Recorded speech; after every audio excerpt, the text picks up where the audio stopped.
नमस्कार, माझं नाव देव आणि मी झेट्रिक्स कार सर्व्हिसेस तर्फे हा व्हिडिओ अपलोड करतोय.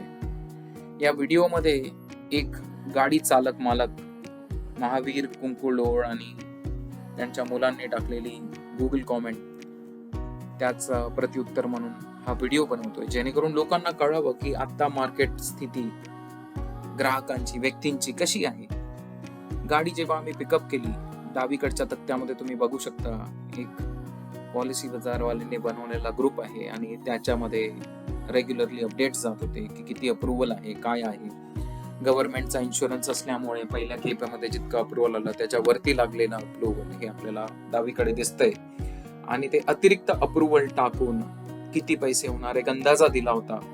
कस्टमरची गाडी खिजलेल्या कंडिशन मध्ये होती, त्यांचं ऍक्सिडेंट व्यतिरिक्तचं काम इतकं जास्त होतं आणि त्याला आम्ही करणार नाही असा विषय होता, कारण ते जुनं डॅमेज होता आणि फक्त इन्शुरन्सचं काम करणार होतो. आणि या व्यक्तीचा स्वभाव बघता, जेणेकरून हा ओरडायचा, बोलायचा, आम्ही प्रत्येक पाऊल खूप खूप काळजीपूर्वक घेतले. जसे तुम्ही बघताय की नवीन पार्टचे फोटो टाकलेले, त्यांची पॅकिंग, त्यांची किंमत आम्ही प्रत्येक कस्टमरला शेअर करतो. या पॅकिंग मध्ये खूप साऱ्या वस्तू आपल्याला दिसतील. जवळजवळ 13 वस्तू नवीन टाकण्यात आल्या होत्या. त्यापैकी हा ब्रम्पर ब्रॅकेट, हा काळा पदार्थ आहे, मोल्डिंग मध्ये बनतो आणि त्याच्यावरती छोट्या रेषा आहेत. त्या रेषांमुळे या व्यक्तींचं म्हणणं आहे की हा 150-200 रुपयाचा जो पार्ट आहे हा आम्ही सेकंड हँड टाकलाय, ओरिजिनल नाही. तुम्ही पॅकिंग बघू शकता, त्याच्यावरच्या किमती बघू शकता. हे बघितल्यानंतरही या कस्टमरला पॅकिंगचे परत फोटो हवे, जे ऑलरेडी त्यांच्यासोबत शेअर केले आहे. तिथपासून हा इगोइस्टिक वाद चालू झाला, अतिमहत्वाकांक्षी वाद, की मी कसा खरा आणि तुम्ही कसे खोटे. प्रत्येक गोष्टीमध्ये वाद, प्रत्येक गोष्टीमध्ये त्रागा. सेंटरला व्हिजिट केली, रिपेअरिंग बघितली, पण त्यांना नवीन वस्तू हव्या होत्या. त्यांना सांगितलं की तुमचा इन्शुरन्स कॉम्प्रिहेन्सिव्ह आहे, 50% इन्शुरन्स देणार, 50% तुम्हाला प्रत्येक नवीन वस्तूचं भरावं लागेल. पण त्यांनी नवीन पार्ट्स टाकले. तुम्ही बघू शकता 4ही नवीन पार्ट्स त्यांना टाकण्यात आले. त्यांनी स्वतः जबाबदारी घेऊन सांगितलं की ठीक आहे, नवीन पार्ट्स टाका, लेखी, तोंडी. आणि त्यानंतर आम्ही नवीन पार्ट्स टाकले. नवीन पार्ट्स ऍड झाल्याचा अर्थ की परत किंमत वाढ होईल आणि याची त्यांना जाणीव होती. सर्वेअर सोबत बोलणं केलं, यांनी नवीन प्रायव्हेट मध्ये पार्ट्स टाकण्याची आम्हाला विनंती केली. आम्ही इन्क्वायरी केली, पण शाश्वती दिली नाही, कारण इन्शुरन्सच्या कामामध्येच इतका त्रागा केलाय तर प्रायव्हेट कामामध्ये किती करेल. जे डोअर्स तुम्ही बघू शकता, रिपेंटेड, खिजलेले, आणि यांचं म्हणणं आहे की हे लक्ष्मी सारखे गाडी ठेवतात. प्रत्येक गोष्टीत उशीर, निर्णय घ्यायला उशीर. आणि खापर कोणावर पडायचं? सर्व्हिस प्रोव्हायडरवर. म्हणायचं माझी गाडी 2 महिने होती. जर 2 महिने गाडी होती आणि जर तुम्हाला दिसतंय का आम्ही काम करत नाही, तर तुम्ही जसे आमच्यावर ओरडताय, आमच्या पोरांवर ओरडले, ग्रामीण भागातल्या मराठी पोरांवरती आवाज चढून ओरडून बोलणाऱ्यांचा आम्ही आवाज ऐकून घेऊ शकत नाही साहेब, अजिबात नाही. जिथे आमची चुकी नाही तिथे आम्ही ऐकून घेणार नाही, आणि जिथे आमचं चुकलंय पाय पडल्याशिवाय आम्ही ऐकणार नाही. या केसमध्ये जुने डॅमेजेस जबरदस्तीपूर्वक आमच्यावर लावण्यात आले. तेव्हा या इसमाला आम्ही सांगितले की पूर्वीचे फोटोज, पूर्वीचे सगळे डॅमेजेस आमच्याकडे रेकॉर्ड मध्ये आहे. बाबा रे, बघ एकदा फोटोज, एका अँगलनी नाही 3 अँगलनी, आणि त्यांच्या डिक्कीवरती डेंट आहे तसाच आहे. आमच्या शब्दांवर जाऊ नका, कारण हा व्हिडिओ मी टाकतोय.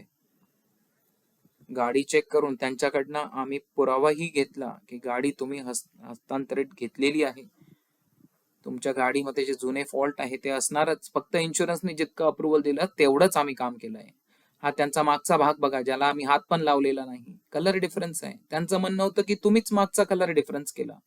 तर साहेब, ऍक्सिडेंट पुढचा, काम केलं पुढचं, मागचा आम्ही हात कशाला लावू? अजिबात नाही लावला. असे कित्येक खोटे नाटे, आरोप प्रत्यारोप या इसमांनी लावले. यांचा फोटो बघा, गुगलच्या शेअर ड्राईव्ह वरती आम्ही अपलोड करतो फोटो. त्यात तारखा बदलता येत नाही. इतके डॅमेजेस त्यांच्या गाडीला आहे, इतके डॅमेजेस. गाडीला हात लावण्यापूर्वी हे त्यांच्या लोकेशनला काढलेले फोटोज आहेत. प्रत्येक सेगमेंटचा बारीकीने भाग बघा, यांचे डॅमेजेस बघा. जे इन्शुरन्सशी निगडीत नाही तितकेही डॅमेजेस आहेत.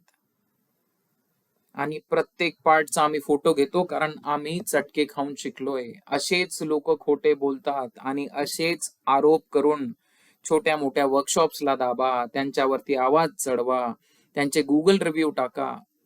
आमच्याकडे 100 गाड्या होतात सरासरी आठवड्याला. चांगलं काम करणारे रिव्ह्यू टाकतील किंवा नाही टाकतील, व्हिडिओ रिव्ह्यू देतील किंवा नाही देतील, पण ज्यांचं इन्शुरन्समुळे खराब झालंय, ज्यांचं व्यक्तिगत कारणांमुळे खराब झालंय काम, ज्यांना पैसे द्यायची अडचण आहे, कुठलंही कारण असू द्या, गुगल रिव्ह्यू वरती बदनामी करायला सगळे साहेब तयार असतात. आणि ही सत्य परिस्थिती आहे. चांगल्या कामाला भाव देणारे आज 1% लोक आहेत आणि बदनामी करणारे 99%. हा इसमही त्यातलाच, काही वेगळं नाही. माझं कसं खरं आणि तुमचं कसं खोटं याचा उहापोह करा, करा, अजिबात करा, पण तुम्ही आमच्याच वरती येऊन आवाज चढवाल तर आम्ही कसं ऐकून घेणार, जेव्हा आमची चुकी नाही. आणि प्रत्येकाला ही जाणीव ठेवायला हवी की तुम्ही साहेब सर्व्हिस घ्यायला येता, आम्हाला विकत घ्यायला येत नाही. हात जोडून नम्र विनंती आहे, चुकलं असेल तर दाखवा कुठे चूक आहे, आम्ही सुधारायला तयार आहोत. पण जर बरळाल, शिवीगाळ कराल, आवाज चढवाल तर आम्हाला ते मान्य नाही. आम्ही कायद्याच्या रस्त्याने जाऊ, आम्हीही तुम्हाला रिटॅलिएट करू. शिवीला हात जोडून नम्रपणे विनंती करणे हे माझ्या संस्कृतीत नाही साहेब. त्यामुळे पुढच्या वेळेस आरोप प्रत्यारोप करताना ज्यांच्याकडे पुरावे असतील आणि जे स्वतःला खरेपणाने काम करून तुम्हाला योग्य ती माहिती देतायत, त्यांना बदनाम करण्याचा कट तरी करू नका. बदनामी तुमचीच होईल आणि हे तुम्हाला जाणीव असायला हवी.